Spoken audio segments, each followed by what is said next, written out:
Hi everyone, and welcome to today's episode of the 7-Day Soul on Sunday.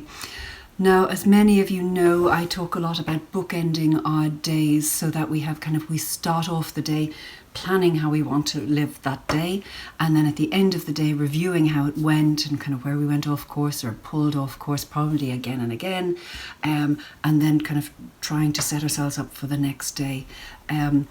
And in many of these episodes, I talk about kind of perhaps choosing one pillar or one virtue or value or whatever it might be that we choose to try and practice for the coming week.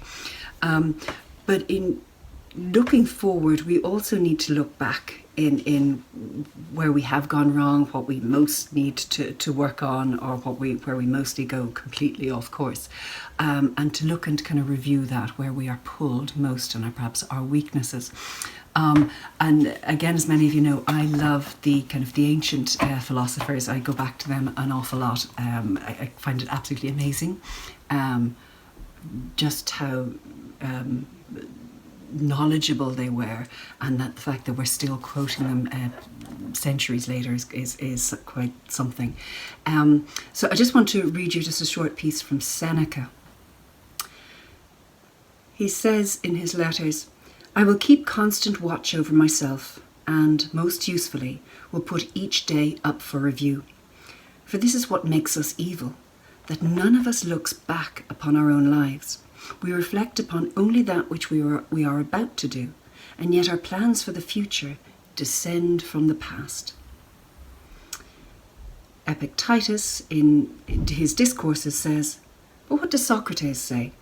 Just as one person delights in improving his farm and another his horse, so I delight in attending to my own improvement day by day."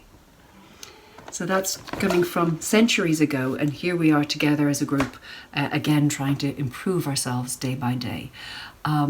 So perhaps today and for this week, we're going to actually try and do that day by day, by taking a pillar, rather than me saying what the pillar will be that we're going to work on, that you're going to decide for yourself, I need to work on that, perhaps patience or stillness, or finding awe or humour or forgiveness or whatever it might be. And in order to do that and to kind of reflect, we need a little bit of space. So finding a place for yourself, either during this video or just taking a couple of minutes after this video, to reflect for a little while on what you think for you, and from it working from the past week, and what has challenged you and pulled you most, what you need to work on most. And I'll be doing the same thing.